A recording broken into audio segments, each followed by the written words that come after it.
책상 옆 3단 서랍. 첫 번째, 두 번째 칸은 자주 쓰는 물건을 넣어두지만 손이 제일 닿지 않는 세 번째 서랍에는 무엇이 들어있나요? 꼭 필요한 것은 아니지만 꺼내보고 싶은 이야기를 합니다. 세 번째 서랍 한번 열어볼게요.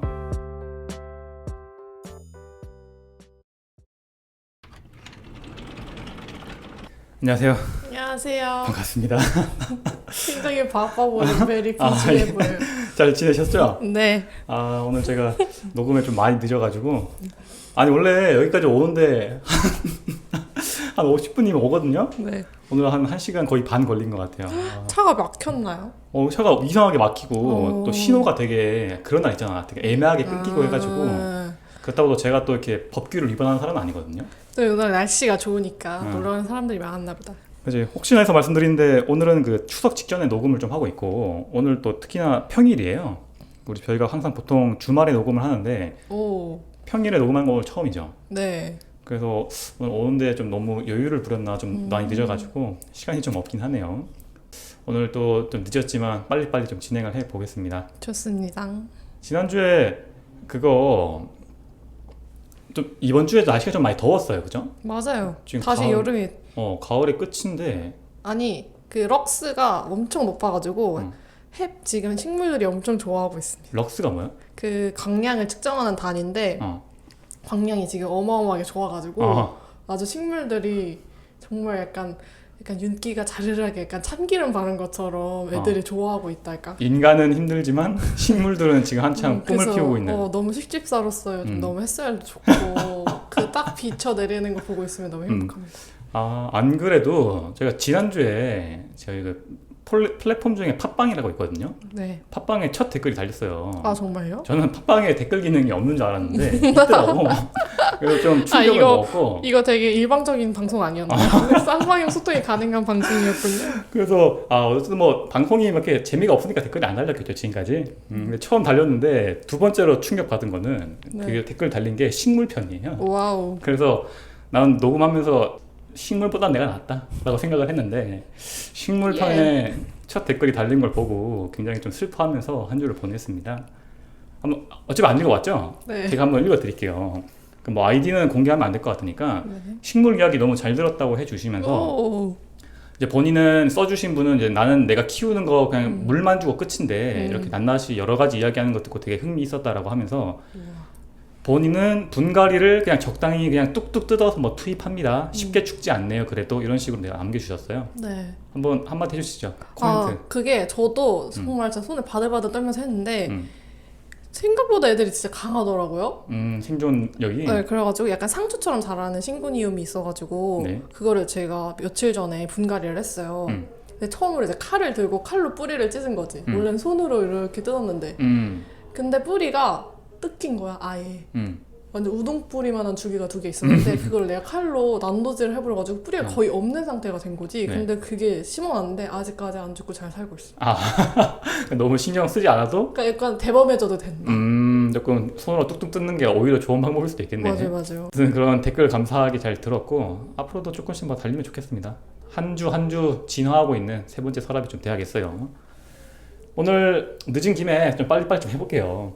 그 지난주에 지지난주군요. 이어가지고 이제 전염병 2탄을 하려고 하는데 그때 했던 내용을 좀 정리를 하면 처음은 이제 전염병이라는 게 무엇인지 좀 말씀드렸고 그 다음에 인간들에게 어떻게 전염병이 시작되었는가 인간 역사상 중요한 전염병들을 쭉쭉 소개하다가 시간이 부족해서 장티푸스였죠 아마. 마지막에 거기서 끊겼습니다. 네.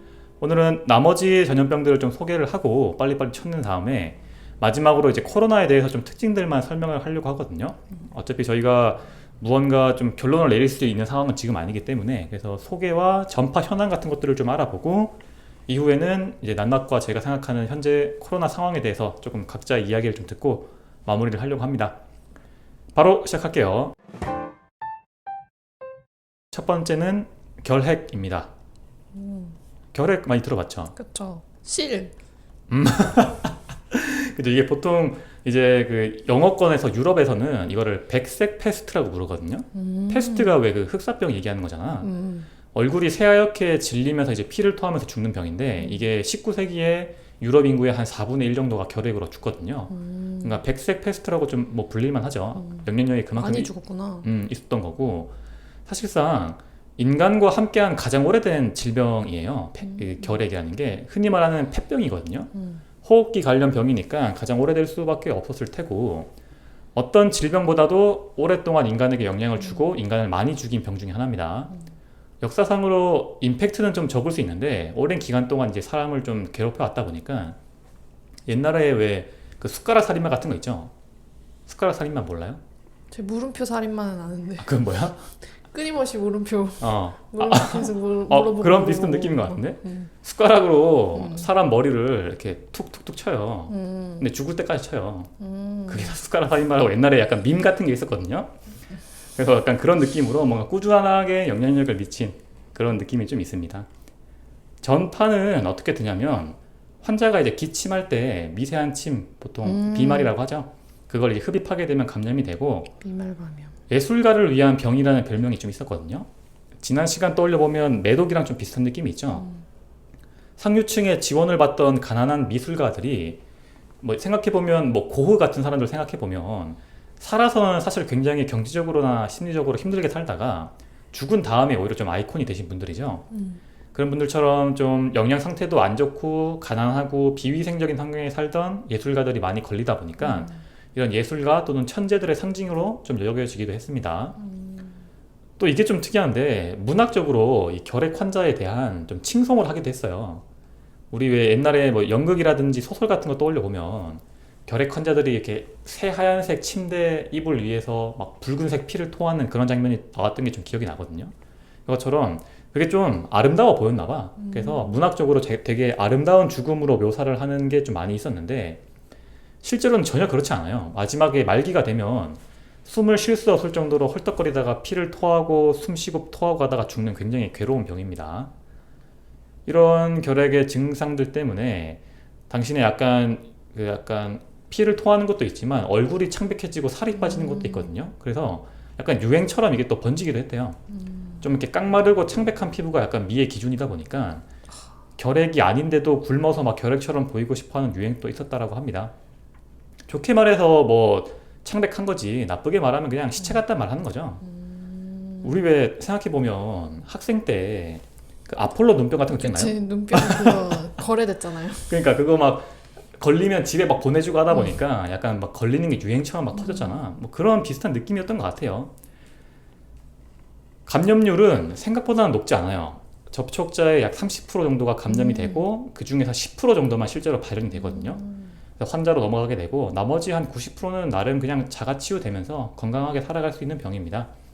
당연히 면역력이 낮으면 잘 걸리기 때문에 가난의 상징이기도 했고 우리나라에서도 60년대부터 왜 적십자사 이런 게 생겨가지고 이게 좀 예방에 힘을 쓰거든요. 낱낱이 아까 말했던 것처럼 우리 왜 크리스마스에 항상 사던 거. 그렇죠. 항상 강매 당했죠. 그때는 생각해보면 그게 뭔지도 모르고 샀어. 그게 약간 왜 우표 같은 거잖아. 맞아요. 나는 그게 그냥 스티커인 줄 알고 샀거든. 그래서 그런 걸 좀 난 말대로 약간 학생들이 좀 강매를 당한 그런 측면도 좀 있다. 이게 좀 한국의 결핵이었고 좀 특이한 점은 이 결핵이라는 병이 다른 전염병들은 시간이 지나면서 현대로 오면서 약간 점점 사라지다시피 하는데 결핵은 특이하게 오히려 현대에 좀 증가하는 병이거든요.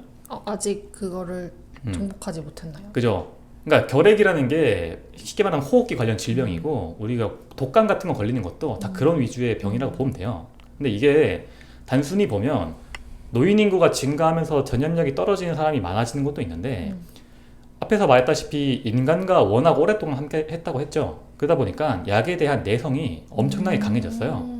그래서 새로운 진화를 했구나. 그치, 진화 열심히 해가지고 오히려 현대에 더 위험한 병이 돼버렸거든요. 옛날에 다큐 같은 것들 많이 찾아봤는데 거기서 슈퍼 결핵이라는 게 나와요. 그게 뭐냐면 우리가 왜 감기 걸렸을 때 의사 선생님이 보통 한 3일치 약 주죠.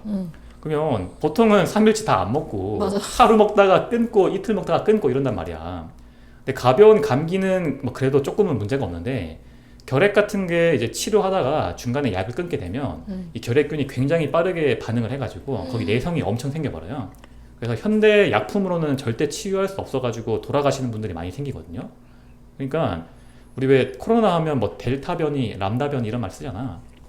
델타 람다라는 게 라틴어 알파벳이 이제 붙여가지고 뒤에 새로운 게 나올 때마다 붙이는 건데 뭐 폐병에 결핵에 그런 걸 붙인다라고 하면 더 이상 붙일 문제도 없을 거예요. 그 정도로 이제 변이가 많이 일어나고 이런 것들이 슈퍼 결핵이라고 해서 현대에 굉장히 위협이 되니까 혹시라도 치유 받으시는 분이 계시면 좀 집중을 하셔가지고 의사 선생님 말 잘 들으시길 좀 바랍니다. 여기까지가 결핵. 다음은 소아마비 들어봤죠? 네. 소아마비는 많이 들어는 봤는데 사실 한국에서는 그렇게까지 영향력이 있던 병은 아니거든요. 이게 가장 영향력이 있던 때는 미국에서 1950년대 그 국민들 대상으로 설문조사한 게 있어요. 당신이 지금 가장 두려워하는 게 무엇인가요? 뭐 사람이든 물건이든 뭐가 제일 두렵냐라고 했을 때 조사에서 2위를 차지한 게 핵폭탄이 차지했어요. 근데 1위가 소아마비가 걸렸습니다. 그만큼 미국에서 엄청나게 좀 두려움을 줬던 병이라고 보면 될 것 같고, 처음에 미국에서 1890년대 후반쯤에 처음 발생을 했는데 유행이 계속되면서 이게 처음에는 약간 콜레라랑 좀 비슷한 느낌이 있었대. 콜레라가 왜 수인성 질병이라고 했죠. 물로 전파가 되기 때문인데 이게 대변에서 나왔던 균들이 물에 퍼져가지고 그것들 다지는 사람들이 먹게 되면 이게 소장에서 자라게 되는 거거든요. 이게 물에서 전파되는 걸 어떻게 알았냐라고 하면 미국 연구진들이 연구를 하는데 이상하게 여름철에 소아마비가 많이 급증하는 거야. 여름철에 많이 뭐 하죠? 물놀이. 그렇죠. 물놀이 철이 되다 보니까 이게 한 번에 급유행을 타면서 이제 수인성 질병이라는 게 밝혀지게 되고, 이게 소장에서 균이 대기를 하다가 몸 전체에 퍼져가지고 신경세포를 공격하거든요. 그래서 몸에 걸린 사람의 거의 3분의 2 정도가 영구적인 근력의 저하가 오게 돼요. 그래서 보통 하반신 마비 이런 거 많이 떠올리죠. 우리가 가장 잘 알고 있는 소아마비의 유명한 환자는 보통 루즈벨트를 꼽을 수 있어요. 미국의 32대 대통령인데 사실 이 사람은 그 미국 역사상으로도 굉장히 중요한 사람이거든요. 유일하게 이제 미국에서도 4번 연속 이제 대통령이 된 사람이기도 하고, 보통 왜 그 미국 경제대공황 때 떠올려 보면 뉴딜 들어봤죠. 그 뉴딜 정책을 이끌어서 경제공황을 극복을 하고 또 세계 제1차 대전을 승리로 이끈 장본인이기도 합니다. 루즈벨트가 어떻게 소아마비에 걸리냐면 별장에서 쉬다가 산책을 하고 있는데 호수에 빠지게 돼요. 그래서 그때 감염이 돼서 39살 되게 늦은 나이에 소아마비에 걸려서 이제 하반신 마비가 되게 되거든요. 그래서 왜 정치인들이 이미지 같은 게 되게 중요하잖아요. 그래서 루즈벨트는 좀 특이한 게 4번 연속이나 4번 동안이나 대통령을 역임했다라고 하면 언론에 노출되는 사진이 되게 많겠죠. 근데 그 중에서 휠체어를 타고 있는 사진은 한두 장밖에 없어요. 그만큼 자기 스스로 본인이 휠체어를 타거나 아니면 하반신까지 나오는 영상들을 굉장히 싫어해가지고 통제를 좀 많이 했다라고 합니다. 미국 대통령이 걸릴 정도라고 하면 뭐 당연히 무서울 수밖에 없는 병일 테고, 이 무서운 병이 어떻게 치료가 되기 시작하냐면 이것도 약간 좀 구국의 영웅 같은 느낌으로 소크 박사라는 분이 있거든요. 그분이 백신을 개발을 해서 이 백신의 뭐 레시피라고 해야 되나? 설계도를 그냥 무료로 뿌려버려요. 우와. 그래서 미국 제약 회사에서 이것들을 많이 찍어가지고 접종을 하기 시작하면서 점점 잡히기 시작하는데, 그 개인의 부를 위해서 이 치료법을 활용하지 않은 거죠. 그러니까 너무 사실 큰 업적이라 가지고 이걸 좀 뭐 돈을 번다고 해도 사람들이 뭐라 하지 않았을 텐데 이거를 그냥 대신 많이 만들어서 많이 맞을 수 있게 해주세요 라는 말을 남깁니다. 좀 멋진 연구자의 자세를 보여주는 것 같고, 이후에 언론에서 인터뷰를 한 게 있는데 이제 기자가 물어요. 박사님 왜 이거 특허권 내지 않으신 건가요? 라고 물으니까 소크 박사가 글쎄요, 그냥 굳이 이유를 대라고 하면 태양에 특허권이 없는 거랑 마찬가지 아닐까요? 와, 그런 멋있다. 식으로 그죠? 사람이 누구든지 멋있다. 누를 수 있는 거다. 그런 식으로 대답을 했다고 합니다. 흔히 말하는 좀 큰 사람, 약간 뭐 군자 같은 느낌이 좀 나고, 이러다 보니까 국민적인 인기가 올라갔겠죠. 국민들이 이제 그 국가에 청원을 넣습니다. 소크 박사에게 연금을 주라고도 막 요구를 하고, 아니면 스스로 막 그 돈 봉투 같은 것들을 편지로 써가지고 막 보내기도 하고 했다고 해요. 여기까지는 뭐 소크 박사의 좀 인간적인 모습이라고 하면, 약간 좀 인간 이면의 모습을 좀 살펴볼게요. 소크 박사가 개발한 백신이 획기적인 건 맞는데 조금 허들이 좀 있어. 1년에 3회 이상 최소 접종을 해야 되고 그 이후에도 꾸준히 접종을 해야 되거든요. 그러다 보니까 가격이 낮아도 좀 부담이 될 수밖에 없고, 이것들을 조금 개선을 해가지고 1961년에 앨버트 세이빈이라는 사람이 또 추가 백신을 개발을 해요. 입으로 먹을 수 있는 경구 투약을 개발을 해서 부작용도 없고 단가도 낮고 한 번만 먹으면 되는 걸 개발을 했거든요. 근데 소크 박사가 이 개발품을 좀 별로 안 좋아했다고 합니다. 어떻게 생각해요? 이런 좀 인간적인 모습, 천재지만 인간적인 모습. 뭐 완벽할 순 없죠, 사람이. 그치야? 이게 약간 안 좋아했다는 거지 그거를 못하게 막은 건 아니잖아. 그죠, 그죠. 그러니까 약간 그냥 천재들의 좀 특징인 것 같아요. 그냥 자신의 뭐 이론이라든지 업적에 약간 좀 자부심이 있을 수 있잖아. 뭐 약간 그 정도 모습이 아니었을까 싶습니다. 여기까지. 근데 역사는 어쨌든 소크를 더 많이 기억할 테니까. 그죠. 우리도 지금 최초. 소크 얘기하는 것처럼 소크 박사를 떠올리면 됩니다. 소아마비 떠올릴 때. 여기까지가 소아마비. 다음은 에이즈입니다. 후천적 면역 결핍 증후군이라고 불리는데 보통은 침팬지나 유인원들을 숙주로 한 바이러스가 인간에게 왔다라고 생각을 하거든요. 침팬지를 뭐 잡아먹거나 아니면 사냥을 하거나 사냥할 때 뭐 물리거나 할 수 있겠죠. 그럴 때 퍼졌다라고 보통 보고, 근데 이게 사실 약간 좀 완전한 정설까지는 아닌 게 에이즈가 공식화된 게 사실 역사상으로 보면 20세기 초반이거든요. 근데 인간이 원숭이랑 함께 지낸 지가 그때부터는 아니었겠죠. 훨씬 그쵸. 역사적으로 오래돼 있을 텐데 그것 자체만을 이유로 보긴 좀 힘들고 아직까지도 원인이 정확하게 밝혀지진 않았다라고 보면 될 것 같아요. 대략적으로 2에서 10년 정도의 잠복기가 있고 면역세포가 점점 더 줄어들면서 이제 사람이 죽어가는 거거든요. 그러니까 면역 기능 자체가 떨어지다 보니까 간단한 감기 같은 거 걸려도 굉장히 목숨이 위험하게 되고 면역 기능을 떨어뜨리는 것 이외에도 면역 기능 자체를 오작동시키는 효과도 있어가지고 굉장히 사람들에게 두려움을 줬던 병 중에 하나입니다. 치료법으로는 과거에는 사실 그냥 걸리면 죽는 병이었거든요. 근데 사실 현대 생각해보면 에이즈에 대해서 말이 많이 없죠. 왜 그럴까요? 그게 약이 있겠죠. 약이 개발돼가지고. 약이 꾸준히 개발돼가지고 이제는 치료만 계속 받으면 평균 수명까지 충분히 살 수 있는 정도가 됐어요. 그래서 아마 저희 어렸을 때만 해도 에이즈라는 게 굉장히 좀 무섭다라는 병을 얘기했었는데 최근에는 그런 얘기가 없어진 게 보니까 좀 많이 약해진 병인 것 같고 보통은 또 동성애로 전파된다는 거 많이 정보가 알려져 있죠. 그 약간 오해 아니에요? 오해 사실이기도 하고 근데 그게 주된 원인은 아닌 거지. 서구 사회에서 이거를 약간 좀 비속어처럼 부르는 게 게이 캔서라고 부르거든요. 동성애자들이 걸리는 암이다 이런 식으로 부르기도 하는데 서구 사회를 떠올려 보면 되게 뿌리 깊은 기독교 사상이 있다 보니까 동성애를 원래 인정하지 않거든요. 기독교에서. 그러다 보니까 좀 배척하게 되고 뭐 하늘의 천벌이다라는 식으로 비난을 많이 했다고 합니다.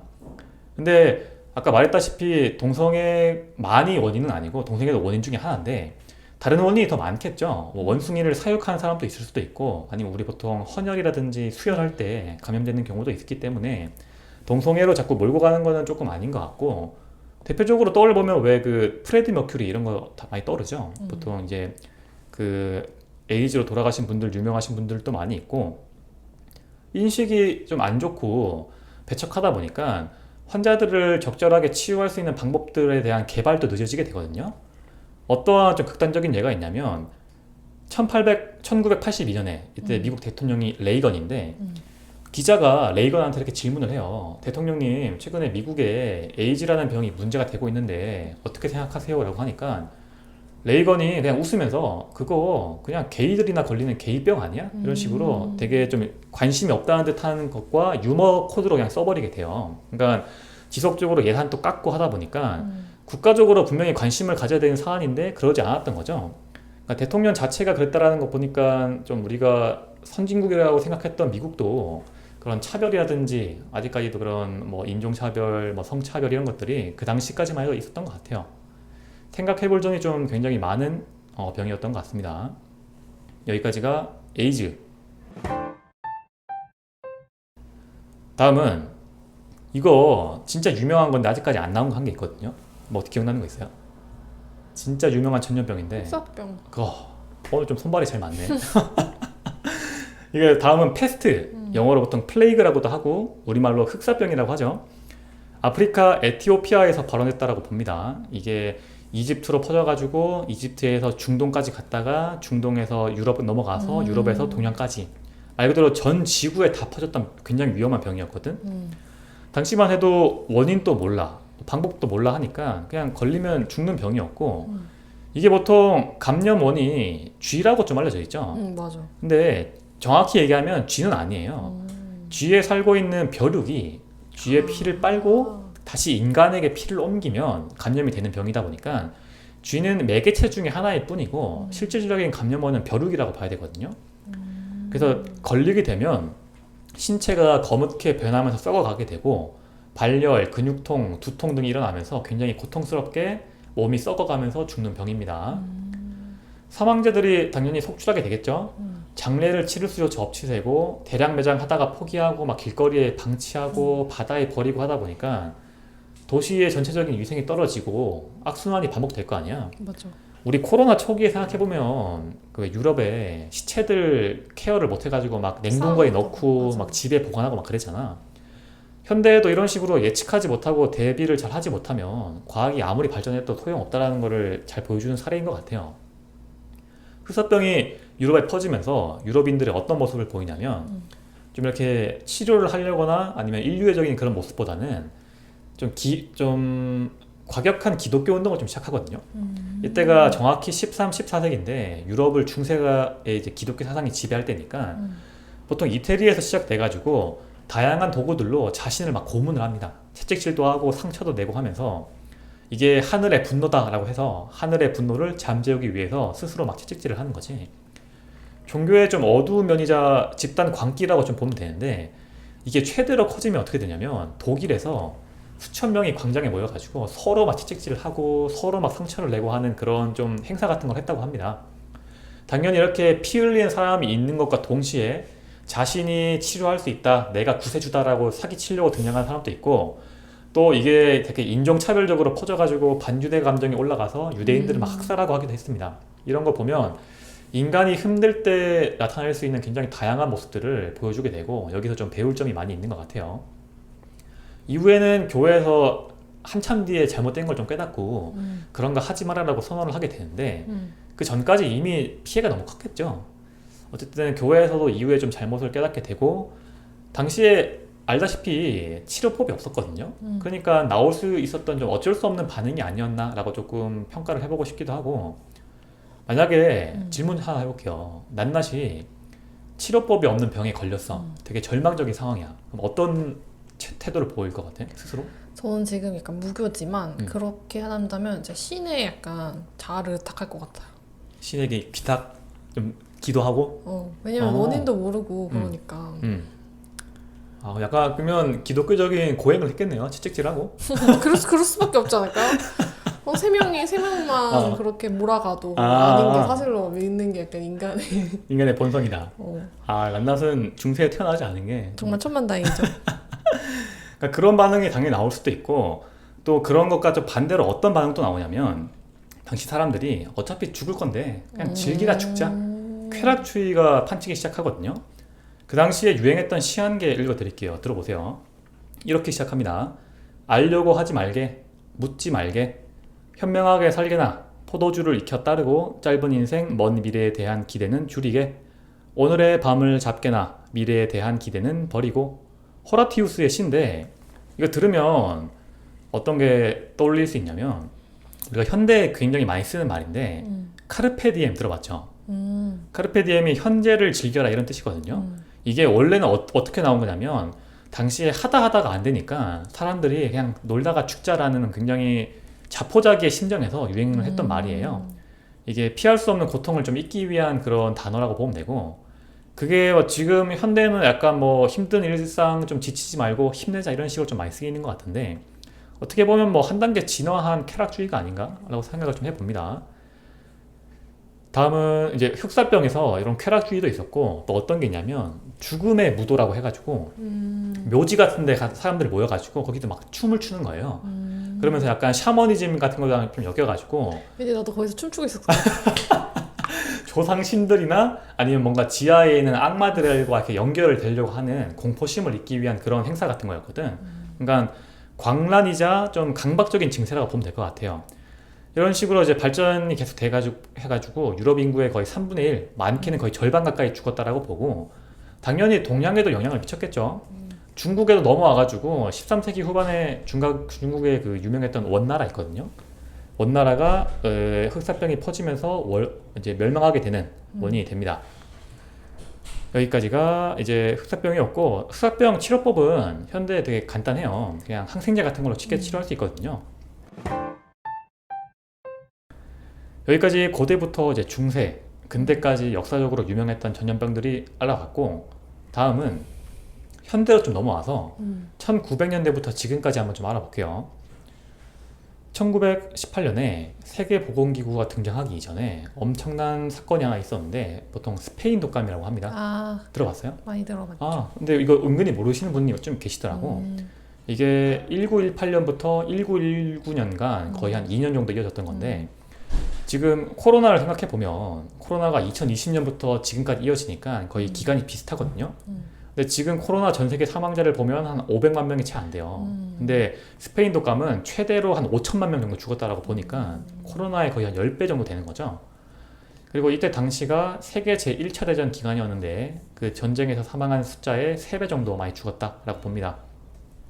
어떻게 진행이 되냐면 미국 시카고에서 이게 발생이 됐다라고 보는데, 위에서 말했다시피 이때가 세계 1차 대전 중이었거든요. 그러니까 전쟁하다 보니까 병에 관심이 없었어요. 그러다 보니까 더 내부에 어떤 조치를 못하다 보니까 병이 더 많이 퍼지게 됐고, 이때 스페인이 전쟁에 참여하지 않은 중립국이었거든요. 그러다 보니까 전쟁을 안 하니까 이거를 대대적으로 보도를 하기 시작하는 거야. 그러니까 원래는 미국 독감이 돼야 되는데 스페인에서 보도를 해서 스페인 독감으로 불리는 거고, 약간 뭐 홍철 없는 홍철팀처럼 스페인 없는 스페인 독감 돼버린 겁니다. 억울하겠다 진짜. 그지, 억울하지. 처음에는 그냥 심한 감기 같은 거라고 생각했는데 점점 더 폐로 전염돼서 거뭇게 이제 죽어갔다라고 하고, 이제 이게 전쟁 중에 후방에 있던 사람들을, 감염된 사람이 전쟁터에 끌려가고, 그럼 전쟁터에 또 퍼지고 세계 각국으로 퍼지고, 또 환자들을 또 다시 후방으로 이송하면서 또 본국에 또 퍼지고 하면서 악순환이 반복됐던 거죠. 전형적으로 넌나씨 말했던 것처럼 이제 기술이 발전하면서 많이 이렇게 이동하다 보니까 더 잘 퍼졌던 대표적인 전염병 중에 하나입니다. 거기다가 지금부터 중요해요. 잘 들어보세요. 병이 퍼졌어. 그러면 어떻게 해야 돼? 국가에서 공표를 해야죠. 알려야죠. 빨리 알리고 어떻게 해야 되는지 주의사항을 말해주고 해야 되는데, 이때가 말했다시피 전쟁 중이다 보니까 미국에서 사기 진작법이라고 하는 게 국회를 통과하게 돼요. 이게 사기? 사기를 올리는 법이다라고 해서 미국 이제 그 정부에 대해서 안 좋은 내용이나 이런 것들을 보도를 하지 못하게 법으로 막아버립니다. 그러니까 당연히 언론에서는 걱정할 거 없다라고 막 국민들한테 말하겠죠. 그러다 보니까 국민들은 제대로 된 대처를 하지 못하고 죽어가게 되고, 영국이나 프랑스 다 마찬가지예요. 다 전쟁 중이었다 보니까 그거 그냥 별거 아닙니다, 무시하세요 라고 해가지고 이렇게 5천만 명까지 죽게 되는 엄청난 대사건이 되게 되는 겁니다. 이걸 보면 언론의 뭐 자유라든지 어떤 책임 같은 게 얼마나 중요한지 좀 보여준 사례예요. 여기까지가 스페인 독감. 다음은 역사적으로 WHO가 지정한 3개의 공식적인 팬데믹이 있다고 했죠. 근데 그 중에서 2009년 신종 인플루는 우리가 직접 겪었던 거니까 그거는 일단 좀 건너뛰려고 하고, 1968년 홍콩 독감을 좀 알아보려고 하거든요. 이게 역사적으로 공식적인 처음 팬데믹이고, 감염자는 약 1억 명, 전 세계적으로 약 100만 명이 사망을 했고, 발병하게 되면 고열과 기침, 그 다음에 호흡곤란이 오다가 사망하게 되는 병입니다. 당시에도 홍콩에 환자가 너무 많아가지고 의료체계가 마비가 돼서 병원 오지 말고 그냥 집에서 자가격리 하세요, 거의 치료를 포기하는 정도까지 갔대요. 이후에 동남아까지 갔다가 유럽까지 퍼져가지고 전 세계에 약 100만 명 이상이 죽게 되는 굉장히 무서운 병이었습니다. 여기까지가 홍콩 독감. 마지막으로 코로나 한번 좀 알아볼게요. 드디어 나왔군요. 오늘 마지막 순서가 될 텐데, 코로나, 왜 코로나라고 혹시 부르는지 알아요? 알았는데. 알았는데 몰랐구나. 알았는데 몰랐네. 이게 라틴어로 왕관이란 뜻이에요. 우리 코로나 생각해보면 뭐 이렇게 상표 같은 데 많이 들어가잖아. 코로나 맥주 이런데, 이게 현미경으로 관찰을 하면 이게 왕관처럼 뾰족뾰족하게 표면이 이렇게 튀어나와 있어서 코로나라고 부르게 됩니다. 코로나가 어떤 걸 좀 말하고 싶었냐면, 갑자기 없던 병이 지금 갑자기 생긴 병은 아니거든요. 1930년대 원래 닭에서 처음 발생을 했어요. 아, 닭이야? 그 다음에 이후에 개나 돼지에서도 발생을 하게 되고, 동물의 이제 바이러스가 점점 변이 돼가지고 현대 이제 사람에게까지 옮겨오게 된 거거든요. 이게 제가 코로나가 그 팬데믹이 선언되기까지의 1에서 6단계가 있다고 했잖아. 그 전에도 코로나가 있었는데 다 한 1, 2단계에서 끝났던 거고 이게 지금 인간에게까지 번져가지고 6단계까지 온 겁니다. 이게 보통 막 얘기를 하면 코로나 바이러스 디지즈 19라고 해서 영어로는 코비드 19라고 하거든요.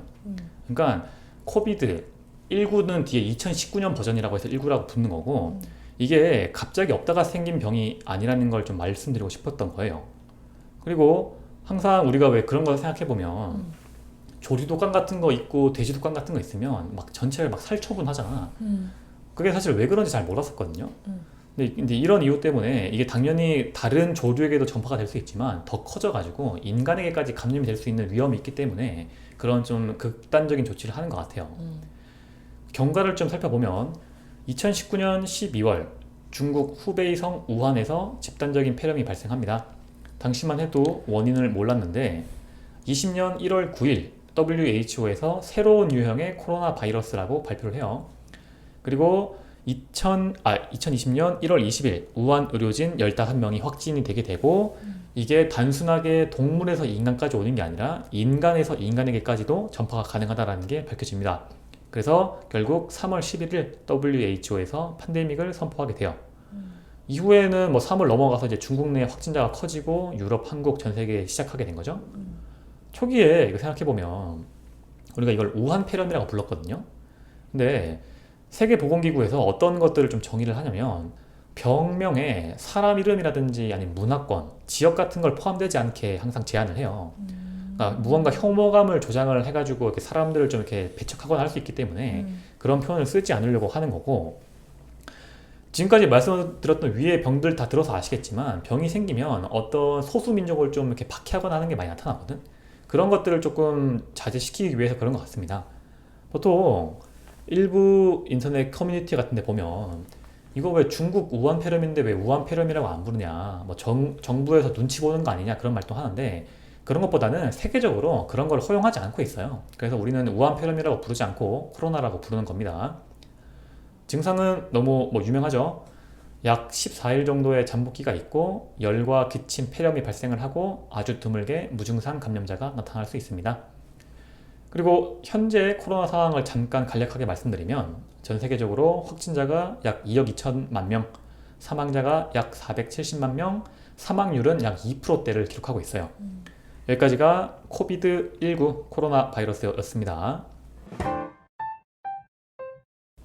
이제 제가 소개한 전염병은 다 끝났고 이제 앞에서 말했던 그 코로나에 대한 개인적인 좀 생각을 좀 들어보려고 하는데 우리 방송이 사실 처음부터 제가 낱낱한테 말하기도 했지만 이렇게 서로 의견을 막 주입을 하거나 아니면 의견이 다르다고 막 싸우는 방송은 아니거든요. 그래서 낱낱이 처음에 그 타이틀 같은 거 정해올 때 생각해보면 세 번째 서랍 하나 갖고 왔고 두 번째로 뭐 했는지 기억나요? 두 번째로 서할방이라고 해가지고 서로 할 말만 하는 방송이라는 타이틀을 또 가져왔었거든. 그게 지금은 이제 우리 에피소드 이름은 이제 세 번째 서랍이고 밑에 이제 설명글에 서로 할 말만 하는 방송이라고 지금 들어가고 있는데 그런 것처럼 오늘 예를 들어서 아직 얘기를 안 해봐서 모르겠지만 입장이 다를 수도 있고 같을 수도 있겠죠. 근데 왜 얘네들은 안 싸우는 거지? 라고 생각하실 필요가 없다는 걸 미리 좀 말씀을 드리는 겁니다. 우리가 과학적인 것들에 대해서 검토는 할 수 없으니까 현재 대한민국에 대해서만 좀 얘기해 볼게요. 질문을 좀 해보겠습니다. 지금 확진자 수가 많이 증가를 했죠. 작년에 비하고 하면. 그렇죠. 어떻게 혹시 생각해요? 지금 이런 확진자 수에 대해서? 어제도 정말 깜짝 놀랐어요. 700명대가 나와가지고 서울에서만. 그래서 이게 백신을 점점 맞고 있는데도 늘어나는 거 보니까 좀 무력함을 느끼고 있죠, 많이. 많이 좀 슬퍼? 물론 개인의 노력은 계속 하겠지만 약간 개인의 힘으로 확진자 수를 줄일 수 있을 것 같지가 않다. 이게 흐름이다? 이제 계속 진짜 코로나랑 같이 살아야 되는구나. 약간 함께 할 수밖에 없구나. 체면 단계. 그거 생각해보면 저도 좀 비슷한 생각이긴 한데 우리가 잘 알지만 지금 확진자가 되게 많은 편이긴 하잖아. 이번 주도 보면 1800에서 1400까지 갔다가 다시 2000명 찍고 막 그랬거든요. 맞아. 그래서 지금 현재 여론도 거의 반반인 것 같아요. 근데 반반 중에 조금 더 안 좋은 쪽으로 악평하는 분들이 조금 더 많은 것 같은데 개인적으로는 이제 조금 그래도 우리가 나름 잘 대처하고 있다라고 좀 맞아. 말을 하고 싶어요. 걸러 들을 건 좀 걸러 들어야 된다고 생각해요. 사실 이거는 단순한 수치로만 봐서 좀 그렇긴 한데, 예를 들면 우리가 흔히 말하는 선진국이라고 하는 나라들을 좀 보면 미국 같은 곳은 확진자가 지금 4천만 명이거든요. 그 중에서 사망자가 한 70만 명 되고, 또 선진국이라고 하는 영국, 프랑스, 독일을 봐도 얘네들은 거의 인구의 10% 정도가 감염이 됐어요 이미. 사망률은 거의 2%대를 기록하고 있고 100명 중에 한 2명은 죽는다라는 말이거든. 근데 지금 한국은 확진자가 뭐 많다가 어쩌다가라고 해도 한국 지금 보면 확진자가 약 28만 명, 사망자가 2,300명, 사망률이 0.9%대로 위의 나라들에 비해서 거의 절반이에요. 이게 뭐 영푸독 걔네들이 거의 인구가 10% 정도 감염이 된 게 우리나라는 비율로 보면 한 0.5%거든요. 5천만 명이라고 잡아도.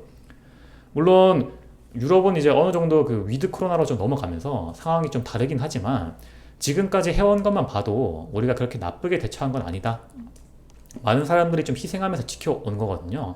이게 뭐 정치적으로 어느 당이 잘했다 이런 얘기를 하고 싶은 게 아니고 우리랑 뭐 간호사라든지 의사분들이 굉장히 잘 버티고 있다라는 말을 좀 하고 싶은 거예요. 현장은 뭐 물론 더 힘드시겠지만 개인적으로 좀 생각나는 거 말해보면 우리 이번 여름에 엄청 더웠잖아. 맞아. 근데 그 한낮에 땀을 뻘뻘 흘리면서 걷고 있는데 주위 사람들도 막 땀을 흘리면서도 마스크를 안 벗고 다 쓰고 다니시는 모습을 좀 봤거든요. 보면서 약간 좀 좋은 뜻으로 한국 사람을 되게 독하다라는 생각을 좀 했고 지금까지 좀 잘 내왔으니까 앞으로도 조금 더 노력을 하자 이런 말을 좀 저도 하고 싶었습니다. 물론 한국보다 훨씬 괜찮은 나라들도 많이 있어요. 뭐 대만 같은 나라가 그런데 오히려 그런 나라가 조금 특이 케이스인 것 같고 평균적으로 봤을 때 우리나라는 굉장히 좀 잘하고 있는 중인 것 같다. 조금 더 힘내자 라는 말을 좀 하고 싶었습니다. 다음 질문. 지금 우리나라 백신 접종 1차가 지금 70% 넘었거든요.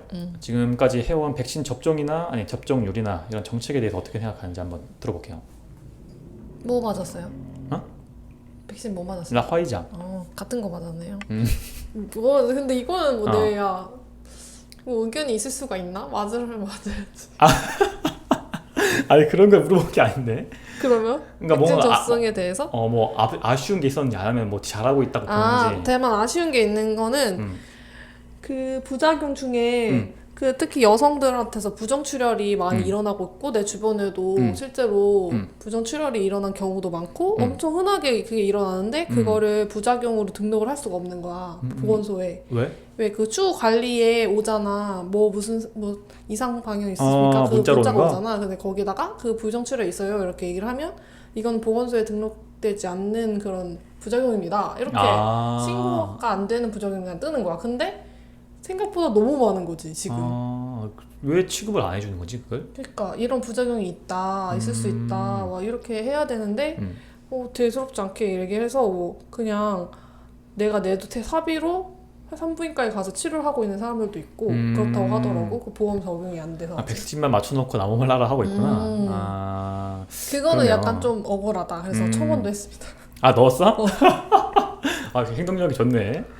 저도 백신 지금 2차 다 맞았는데 화이자로 다 맞았거든요. 저는 뭐 부작용 없이 잘 끝났는데 개인적으로 이 백신은 좀 아쉬웠던 게 저는 그런 측면 말고 다른 측면을 좀 보면 초반에 일단은 우선 이 백신 조금 수급하는데 조금 소극적이었어요. 조금 더 적극적으로 나서가지고 좀 수량 같은 것들을 확보하고 했어야 되는데 그런 것들이 되게 소극적으로 했던 움츠러들었던 모습을 조금 안 좋게 좀 봤고 두 번째로 가장 기억에 남는 거는 그 백신 접종 인터넷 예약 같은 거 할 때 시스템이 굉장히 말썽이 컸었거든요. 사실 우리나라가 그래도 인터넷 강국이라고 하는 그런 나라인데 뭐 초반에 한 분 정도는 이렇게 많이 몰려가지고 서버가 다운될 수는 있는데 그거를 우리 지금 기술력을 하면 충분히 빠른 시간에 복구를 할 수 있고 이후에는 그런 걸 발생하지 않게 조치를 할 수 있단 말이지. 근데 이후에도 끊임없이 그런 서버에 문제 같은 것들도 있었고 예약 체계라든지 아니면 문자 잘못 날라오는 거 이런 것도 문제가 많았어가지고 좀 나름 좀 대처를 좀 안일하게 했던 게 아닌가라고 조금 좀 실망을 좀 했습니다. 그리고 생각해보면 저는 지금 2차를 맞았다라고 했는데 원래 접종 간격이 1차랑 2차의 4주가 원래 정식 간격이거든요. 근데 저는 한 6주 정도 밀려서 맞았어요. 이것도 당연히 백신 수급이 불안정했기 때문에 그런 이유고 단순히 늦게 맞는 게 어떤 문제가 되냐면 그 개발사 측에서 기간을 3주, 4주로 정해놓은 게 그게 최대적으로 이렇게 백신이 효율을 낼 수 있는 기간이 있기 때문에 그게 정한 거거든요. 근데 그런 게 잘 지켜지지 않았던 거에 대해서 좀 아쉽다. 근데 저는 2차를 다 맞아가지고 이번에 고향에 가겠다 라는 말을 하고 싶었습니다. 부스터도 맞아야 된다고 하더라고요. 그거 근데 될지 안 될지 모르잖아. 근데 맞아요. 근데 2달 간격으로 맞아야 된다고 하길래 2달이요? 아직은 좀 이렇게 백신에 대해서는 조금 더 적극적으로 노력을 해야 될 때가 아닌가 생각을 합니다. 마지막 질문. 지금 정부에서는 보통 이 거리두기라든지 영업제한 같은 방침을 좀 두고 있거든요. 이런 거에 대해서 어떻게 생각해요? 그러니까 너무 애매모호하고 진짜 귀에 걸면 귀걸이, 코에 걸면 코걸이 식으로 하지 않았나. 그거 약간 생각해보면 사실 예를 들면 저를 예를 들면 저는 그냥 직장 다니는 월급쟁이다 보니까 저는 피해를 받은 게 솔직히 하나도 없거든요. 그냥 월급 그냥 다 받고 있고 한데 소상공인 분들이 좀 피해가 크죠. 특히나 맞아요. 영업시간 같은 것들을 자르고 하면서 지금 거의 2년 정도 한두 달이면 버틸 수 있었을 텐데 지금 거의 2년 동안 이어져 오다 보니까 그런 개인 사업 하시는 분들이 굉장히 힘들 것 같고 제가 지금 살고 있는 곳이 마곡지구라고 하는 이렇게 직장인들 많이 몰려 있는 곳인데 거기만 봐도 식당이 1년에 한 3-4번씩 바뀌어요. 들어왔다 빠졌다 굉장히 힘들어 하시는 게 좀 눈에 보이거든요. 그래서 이런 방침은 좀 적극적으로 좀 수정이 돼야 될 것 같아. 우리 흔히 말하는 위드 코로나로 좀 대비를 하면서 뭐 띄어앉기라든지 뭐 QR 체크 이런 건 당연히 해야 되지만 무언가 좀 그런 리스크에 대해서 좀 충분히 배려를 좀 해야 된다고 생각을 하고 보통 사람들이 그런 말 하는 사람이 있어요. 아니 자영업이라는 게 당연히 그런 리스크 안고 가는 건데 그거를 왜 국가에서 해주냐라고 하는데 자영업에서 말하는 리스크라는 거는 개인이 예를 들어서 뭐 시장 조사를 잘 못했다거나 아니면 자금을 잘못 썼다거나 할 때의 리스크를 개인이 부담을 하는 거지 코로나는 그런 거랑 좀 다른 문제거든요. 이미 개인이 극복할 수 없는 세계적인 추세가 되고 있기 때문에 좀 그렇게 단순하게 보는 건 좀 어려울 것 같고 예를 들면 뭐 영업시간 10시에 막 끊고 하는 거 있잖아. 그게 뭐 일반적인 식당 같은 것들은 괜찮을 수도 있어요. 아침, 점심, 저녁 하면 되는데 직업의 특성상 저녁부터 시작하는 것도 많이 있거든요. 예를 들면 뭐 노래방이라든지 아니면 헬스장 같은 거 생각해 보면 직장인들이 퇴근을 하고 오후 시간대부터 많이 가는데 6시부터 10시까지 4시간 정도밖에 영업을 하지 못한다라고 하면 피해가 당연히 클 수밖에 없겠죠. 맞아. 그러니까 사실 뭐 저희 같은 정책을 잘 모르는 사람들에게 좀 쉽게 할 수 있는 말일 수도 있겠지만 이런 것들을 좀 적극적으로 뭔가 좀 상황에 맞게 케이스에 맞게 조금씩 수정을 하고 반영을 하는 게 필요하지 않나 라는 생각을 해봤습니다. 코로나 뭐 마무리하죠. 뭐 의견이 딱히 이렇게 막 부딪힐 일은 많이 없었네요. 그래도 그럼 그냥 이거 한번 물어볼게요. 마지막으로 코로나 끝나면 제일 하고 싶은 게 뭐예요? 당연히 여행이죠. 아 계획은 있어? 계획은 막연하게 음. 세워놓고 있는데 이제 코로나가 안 끝나도 내년쯤에 친구가 어학연수를 간다고 해가지고 그럼 그때쯤 같이 가자. 약간 이런 계획은 하고 있죠. 백신도 열심히 맞고 해서 조금 일상에서 취미였던 여행을 좀 하고 싶다. 또 이제 이번 추석 연휴부터 사이판으로 가는 사람들도 있다고 하던데요. 나갈 수 있나 보네. 슬슬 이제 우리나라도 풀리고 있다고. 저도 뭐 사실 뭐 딱히 다른 거는 생각나는 거 없고 그냥 친구들이랑 이렇게 만나서 술 먹고 하는 거 그런 거 좀 좋아했었거든요. 그런 것도 좀 자유롭게 하고 그다음에 좀 늦게까지 밖에서 좀 어떻게 보면 지금은 나이가 많아서 못 하는데 어릴 때 생각해 보면 막 밤새서 술 먹고 이런 거 많이 했거든요.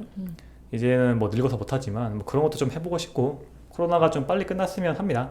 뭐 그런 마음을 담아서 이제 준비한 방송이기도 하고 마무리를 할게요. 이제 팬데믹 전염병 2탄 연속으로 해서 오늘 마무리하려고 하고 마지막으로 이제 팬데믹이라는 걸 준비하면서 좀 했던 생각들을 좀 말해보면 팬데믹이라는 게 결국에는 전 세계적인 현상이거든요. 그래서 이런 것들이 발생을 하게 되면 첫 번째로 일단 지도자의 역할이 굉장히 중요해요. 초기에 좀 신속한 대응 이런 것들이 비용의 부담을 좀 최소화시킬 수 있는 굉장히 중요한 것 중에 하나고 예를 들면 위에서 말했던 것처럼 그 에이즈에 대해서 레이건 대통령이 보였던 태도라거나 그런 식으로 사태에 대한 심각성이라든지 현황을 제대로 파악하지 못하면 안 되겠죠.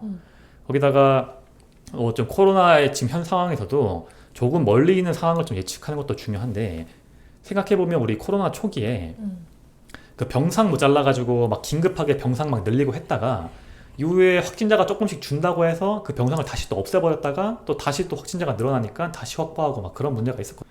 그런 것처럼 조금 길게 보는 시야가 좀 필요한 것 같다. 거기다가 두 번째로 현직에 계신 분들에게 좀 미안한 말일 수도 있는데 좀 시간의 거의 변화에 따라서 계획과 어떤 방침 같은 게 수정되는 필요가 좀 있는 것 같아요.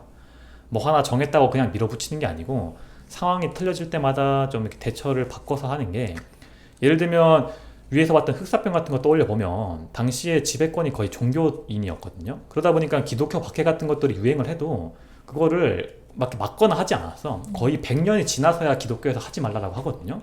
그런 것처럼 좀 시의적절하게 좀 그때그때 맞는 대처법을 제시를 하는 게 중요할 것 같습니다.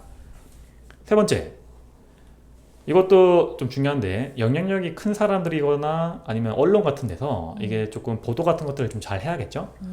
장티푸스 같은 데 봐도 메리 멜런 여사님 같이 환자를 비하하거나 웃음거리로 만들면 안 될 거고, 국제적으로도 무언가를 통제를 해서 국민들에게 알 권리 같은 것들이나 아니면 정보에 혼선을 주면 안 되겠죠. 스페인 독감 같이.